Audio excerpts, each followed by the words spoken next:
नोंथांमोना खोनाफेरबायना खर'आव थाग्रा अंगखौ उदैयाव दोनथ'नाय बाथ्राखौ मानसिनि खर'आव थानाय मेलेमखौ उदैयाव दोननाय बाथ्राखौ खोनाना नोंथाङा सोमोनांदों जानांगौ।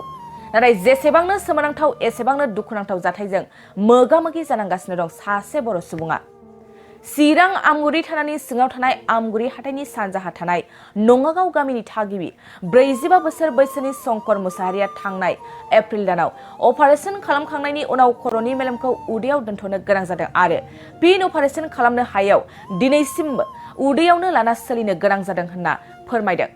फोरमायनाय बादिब्ला बिथां शंकर मुसाहारिया 16 बोसोरसो बर'नि खेराइ फुजायाव खाम दामबोदोंमोन आरो 3 बोसोरसो बाथौ गुरु महरैबो धोरोमनि खामानि मावबोदोंमोन। नाथाय एप्रिलनि 15 अक्ट'खालि न'खर फुजा होनानै न' फारसे फैनाय समाव हरखाब गारिजों जाब्रबथाय जादों होनना फोरमायदों। गुबै खोथाया जाबाय उदैयाव दोनथ'नाय मेलेमखौ खर'आव सोफिननो एबा नैथि अपारेशन खालामनो आखायाव गरसेबो रां गैयैलाय रायजो राजाफोरनिसिम खर' गंग्लायनानै जा एसे हायो अनसुंथाइ नागिरदों दुखुथिया न'खरा। सुबुं अनफावरि रायजो राजाफोरखौ होखानाय मबाइल नाम्बार 6000101778 नाम्बाराव जीपे, फनपेआव ट्रेन्सफार खालामहरनो खावलायहरदों। आंनाव दा सानाय बेबो हनै गिदिंबाय थायो। बेखिनि ओमफ्राय मानसिफोरखौ आं जेबो रायज्लायनो रोङा आरो। दा उदैयाव सायो नामा? उदैयाव सायो एसे। बहाय दं ने? बेयावनो दं नै। नैबेयाव सोनांगौनो। दा खर'खौ माबायदि मोनो? बे लांदां मोनो नामा? खर'खौ लांदां मोनो, बे गोथौ थाङो। गोथौ थाङो ने?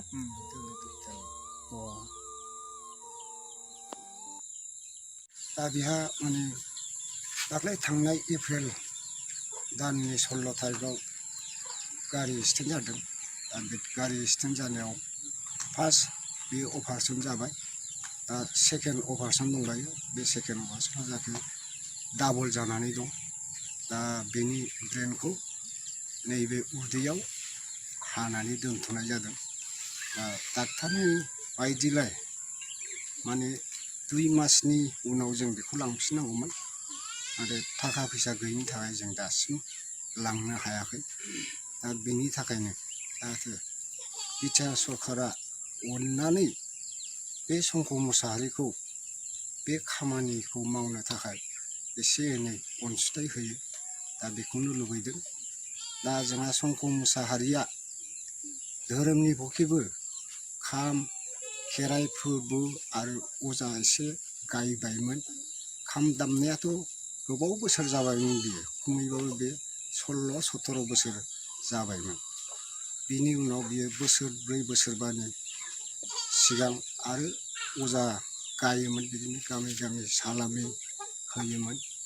बिदिनो धोरोमनि थाखाय बहुद खामानि मावदोंमोन।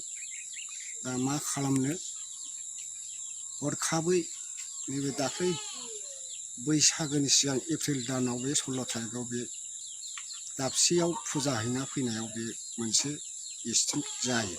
दा बे एक्सिडेन्ट जानायावनो दा गोबां थाखा खहा जाबाय।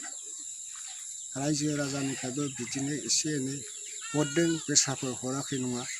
दा बेजोंबो जों थोस्लाबहोनो हायासै।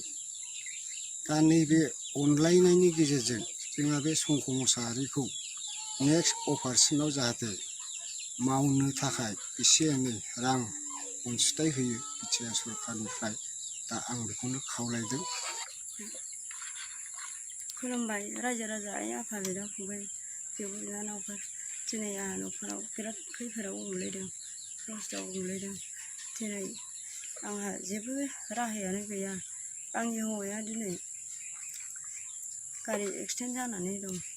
आं बेखौ फोसाबनो थाखाय जेबो राहा गैया। हाबो गैला, जेबो गैला। मोसौ मासे गैया, दाउ फारौ मासेबो गैला। आं माजों फोथांनो बेखौ? दिनै आंनि हौवाया जिउखौ लाखिनो हायाबा, धोरोम खुंग्रामोन, धोरोम सिबिग्रामोन। आं बिनि जिउखौ लाखिनो हायाबा बिनि जिउआ हांमा थालांगोन। आरो आंहा फिसा फिसौ गथ' फरायसालियाव थांग्रा गथ'फोर दङ, उन्दै उन्दै। आं बेफोरखौ माजों फोथांलांगोन? आं माजों सुफुंलांगोन? जेबो गैया। बिसोर गथ'फोरनो दिनै आं जाहोनानै लोंहोनानै फरायसालियाव हगार हरनांगौ। अब्ला आं माबोरै संसारखौ जानो हागोन? हौवा गैयाबा। अननानै बर' माहारि जानानै थाइसे थाइनै जा एसे हायो 10 थाखा 20 थाखाबाबो अननानै खुलुमनानै आं बयनिसिमबो आर'ज बियो थाइसे थाइनै अनसुंथाइ मोनगोन खोमा साननानै खावलायनाय थाबाय। आरो आंनि गथ'फ्रा क्लास 8आव फरायनाय सासे दङ आरो क्लास 3आव फरायनाय सासे दङ, क थाखोआव फरायनाय सासे दङ। बेखौ आं माबोरै फोसाबलांगोन आरो बिनि बेमारखौ आं बोरै फोसाबनो हागोन, बेनि थाखायनो आं जेरावबो राहा गैला, हाबो गैला, जेबो गैला। अब्ला आं मा खालामनानै बेखौ फोसाबगोन? थांखाबाय सिगांनि ब्रेन अपारेसन खालामनायावबो 5 लाख थांबाय, 5 लाखआनो थांबाय। आरो दा नामावबो डक्टर सारमोन बुंनाय बायदिबा दंबावो 1.5 लाख बायदि नामावगौ बायदि बुंदों। नाथाय 1.5 लाखजों हानाय नङा बायदि मोनदों आं, बिराद थांबावगोन बायदि मोनदों। अब्ला आं मा राहाजों आं न'खरखौ खुंलांगोन आरो आंनि हौवाखौ आं मा राहाजों आं फोसाबलांगोन? आं जेबोखौनो बुजिनानै मोनला। एसे एनै अनलायनानै बयबो अनसुंथाइ होयोबा, मदद होयोबा आंनि गोसोआव गोजोननाय मोनगौ। दा आरो मोनसे दंबावो बिनिया अपारेसन, सेकेन्ड अपारेसन। आइ आफामोना सिगाङावबो सोरबाफ्रा हरबायबो जानो हागौ, थेवब्लाबो अननानै थाइसे थाइनै रांफोरखौ सेकेन्ड अपारेसनाव दा हरबावोब्ला आंनि गोसोआव जोबोद गोजोननाय थागोन। दा दिनै आङो बेखौनो बुंनो सानदों, आंनिनो आदै, जोंनि आफानि फंबाय आदै शंकर मोसाहारिया दा गारि एक्सिडेन्ट जानानै दा सिगाङाव ब्रेननि अपारेसन जानानै दा नैथि अपारेसन खालामबावनांगौ दङ। बेहायनो दा बिथांखौ दासिमबो नैथि अपारेसनखौ खालामफिननो हानाय जायाखै। बेखायनो आङो बिनि बियादै जानानै बेखौनो खावलायहरनो सानदों साफ्रोमबो रायजो राजाफोरनिसिम आरो जोंनिनो बिटिआर खुंथायखौ सालायबाय थानाय मानगोनां प्रमद बर' सारनिसिमबो आं बेखौनो खावलायहरनो सानदों।